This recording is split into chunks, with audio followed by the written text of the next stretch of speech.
On today's show, stories of fall traditions. Up first, a duck dynasty 4 decades in the making. It all started with a dozen decoys and their need for fresh paint. Cheers, guys. Plus, the tale of a camp called the Mill Pond, a place where hunters old and new celebrate opening weekend. Plus, the place kids can go to learn the duck hunting trade.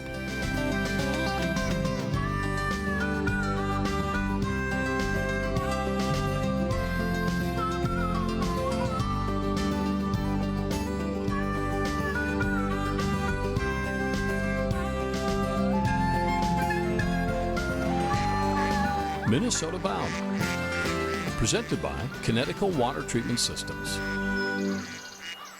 Hi everybody, Bill and I welcome you to Minnesota Bound. Up first, a story that proves the fall hunting season can lead to lifelong traditions. Even if it means getting together in the driveway. Fall on the prairie, a chill in the air, and birds in the sky. Time to hunt. Exactly why people pile into this Minnesota driveway, a duck hunting tradition that led to lifelong friends. The decoy party goes back a long, long ways. To understand is to rewind back to 1980. It's a long story, but I'm the guy that has all the decoys. I have the duck boat, so my decoys need to be painted. The two Myers and Mr. Hanson decided that they were going to paint some decoys.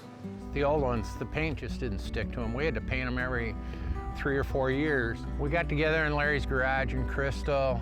We didn't even drink all the beer that night. We really painted decoys. The second year, Kevin says, let's cook some wild game.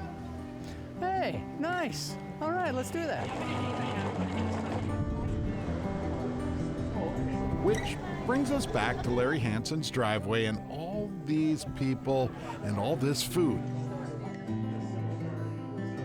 And this duck dynasty. A party few people ever forget. I don't recall missing one. Ready? You're going to get just about anything you want to eat. From bear to elk to trout, you pick it. It's in pheasant, grouse, ducks. We've had everything under the sun, caribou, a lot of elk. I'm always his helper on the grill part of it. I can't imagine what else I've eaten, but I probably don't even know.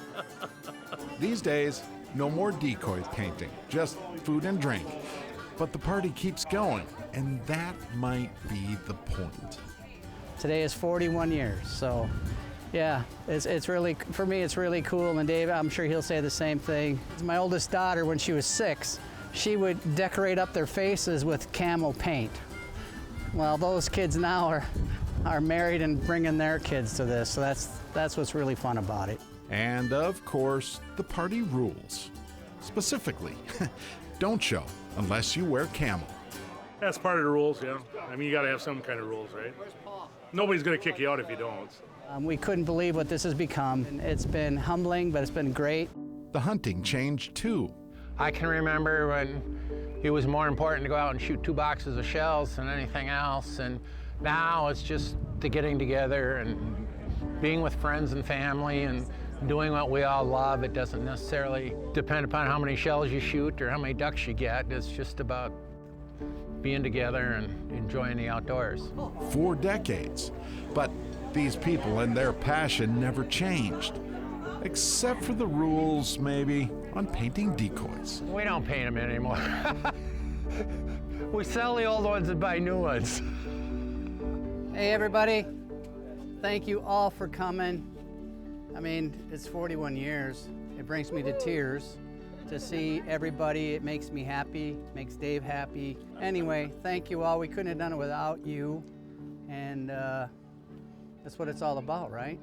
Thanks, and we'll keep it going for another 41. Yeah. As long as you stay All alive. right. Okay. Sounds good, buddy.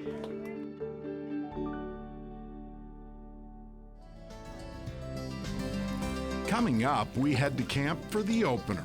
You'll settle in to Mill Pond's profound fall tradition. Minnesota Bound is brought to you by Connecticut Water Treatment Systems. VMC Hooks, Midwest Exteriors MN, and by Ice Castle Fish House and RV. Duck hunters are certainly a passionate breed, and nowhere do traditions run deeper than a camp called Mill Pond.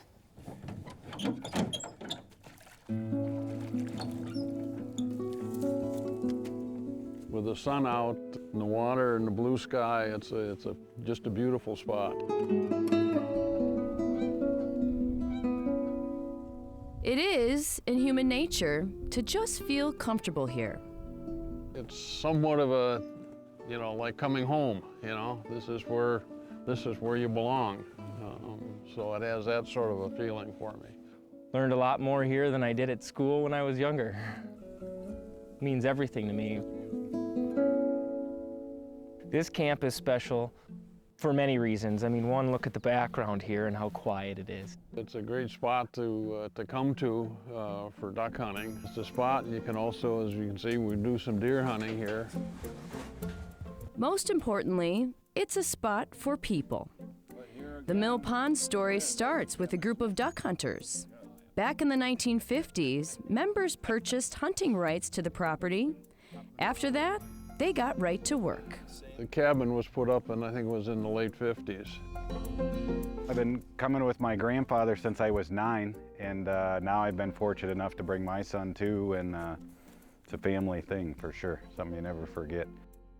Founding members created the Le Pond de Tir partnership. Even now, members vow to protect and share the camp with their families. I think my grandfather's been coming up since early 70s, some of the other guys back into the 60s. Pheasant. To still have it around, I think it's real rare. To better understand Mill Pond's real legacy is to wander out towards the duck blind.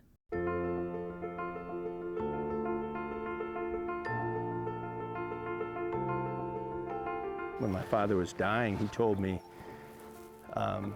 he said, after I die, I want you to bring some of my ashes up to the mill pond. Nick Nichols, Larry Griffith, Pat Mulligan, Jim Bates, each buried here in the very camp they coveted. See, this is Jim. Yep. Oh yeah, they're still here. They're here through everyone's stories. They're here through the memories. They're here in spirit. Yeah, we think about them when we come up here. I mean, it's a reminder, and you remember the times, the times that you had, and the conversations. Exactly why Barry Griffith still comes to camp. This is where I got to know my dad. I miss my dad immensely. Certainly sitting here. Daily bag limit could be 0 and we'd still come.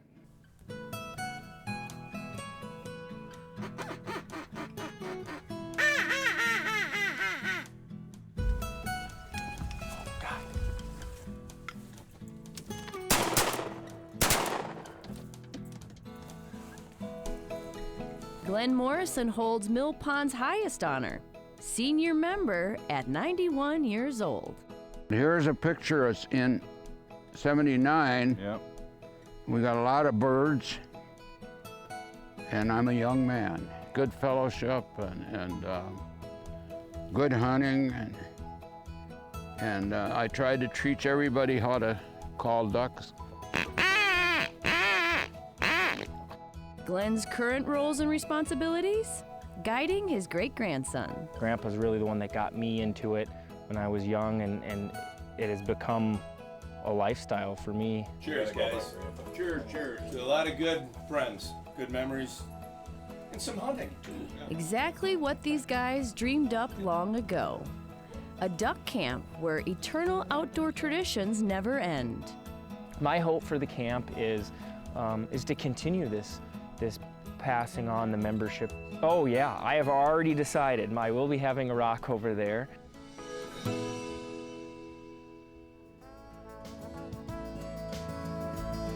Still ahead, the story of fall color shared with the words of Ron Sharon. But first, young hunters take aim on opening day, thanks to a special group of mentors. Closed captioning provided by Star Bank.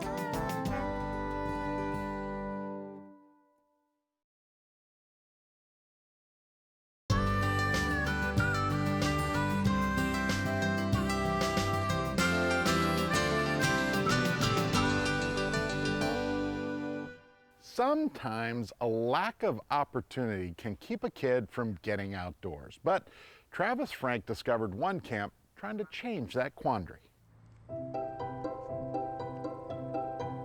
So what we want to do is get 6 people on here. Jason Jeck believes the greatest gift he can give to another is his time. Nice and easy, good job. At the Red Wing Environmental Learning Center, he spends time teaching kids how to hone hands-on skills. That's Walnut here. The Red Wing Environmental Learning Center is an outdoor program that started in 1970, and it's for the youth of the Red Wing area. We do everything from bike touring to winter camping, and kind of everything in between. For the past 50 years, they've specialized in providing youth with outdoor activities that build confidence. It's an outdoor program, but it does so much more than that. It gives them confidence, it gives them leadership skills, communication skills. I mean, these aren't ELC skills, they're life skills. Photos hanging at headquarters list accomplishments from inspired students.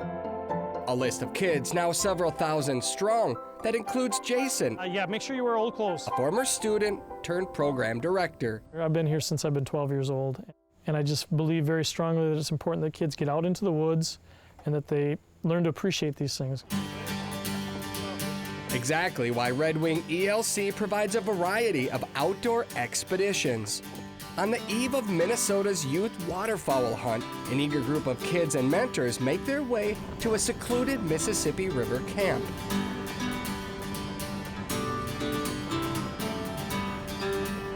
We like to term that, or kind of view that as our biggest classroom, the best classroom that anybody could ask for. In this case, the biggest classroom means the great outdoors. You guys want to bring some firewood down? We'll get this fire going good. This oasis in the woods comes courtesy of the Red Wing Wildlife League, supporters of the Learning Center's mission, along with financial support from another famous Red Wing company. For 50 years, we've had the very great support of the Red Wing Shoe Company, the Red Wing Shoe Foundation. We're very fortunate that they believe that strongly in the program and that they're willing to stand behind it for that long. It's good for the community, it's good for our kids, and our students go off to do great things. Well done. Well done. I have not done this before. I've never duck hunted in my life. It's gonna be a fun time. What's the biggest thing though for tomorrow? The safety is the biggest thing. I'd rather you let a duck go or never even take a shot rather than have kind of a bad shot. When we go on trips, students don't bring their phones, they don't have electronics, and they come to accept that.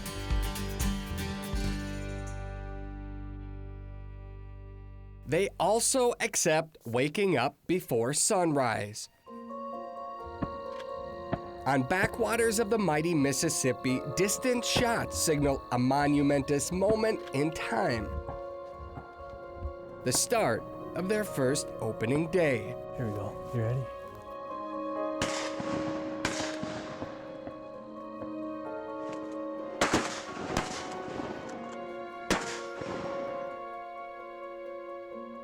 Hit or miss, these kids have already received their most important gift, a chance. Hey, there's another one coming in. Oh, he got that one.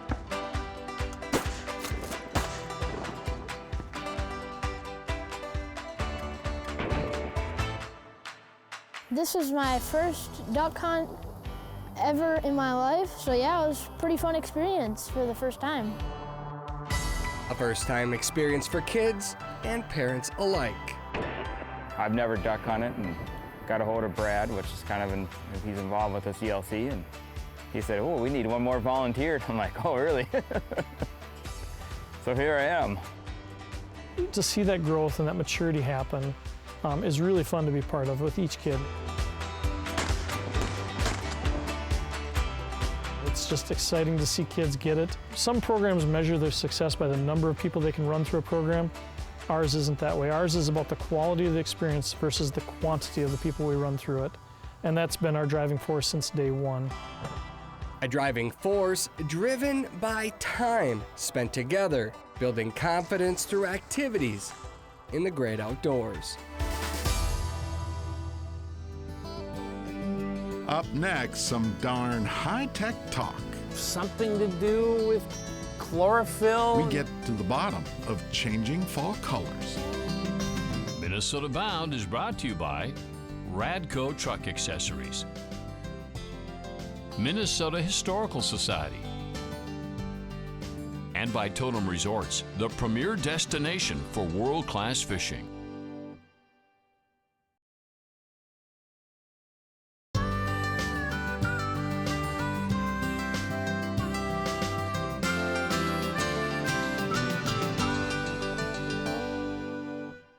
Now, if you were to guess, what is the first signal of fall?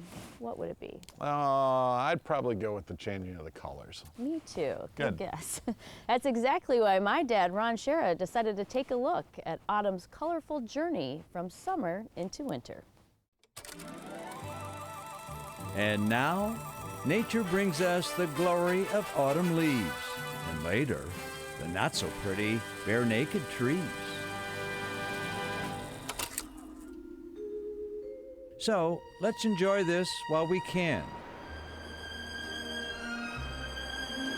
Those changing leaves, those warming colors inspire us in so many ways. Romantic songs, those leaves of red and gold, like your lips and summer kisses. Of course. And poems too. Poet Patricia Sisko wrote, "Sing to me, autumn, with the rustle of your leaves. Breathe on me your spicy scents that flow within your breeze." Oh, gosh. Bring it on, autumn. But how? They change by going from green to yellow or red. but how that happens? I think it's just a biologic process because of the weather. During the fall, there's less sunlight for them to absorb. Something to do with chlorophyll in the leaves? That's the way I understood it, but I don't know. Truth is, those showy yellows and reds we see in autumn leaves were there all summer long, but covered up by the green chlorophyll.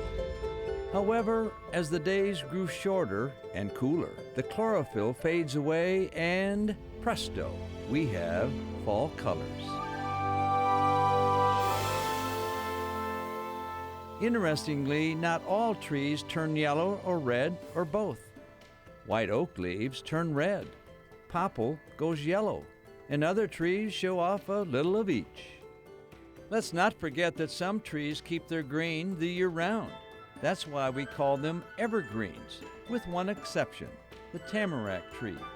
Its green needles add to autumn splendor by turning into brilliant yellow needles.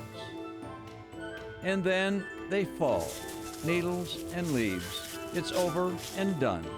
Beautiful leaves, beautiful needles, never to be revered again. Now we stare at bare naked limbs. This means winter, of course. Gosh, we try to make snow and cold a romantic idea, but it's not easy. Outside it's frightful, the fireplace is delightful. Hold me tight, let it snow, let it snow. Bah, humbug. Give me those autumn leaves.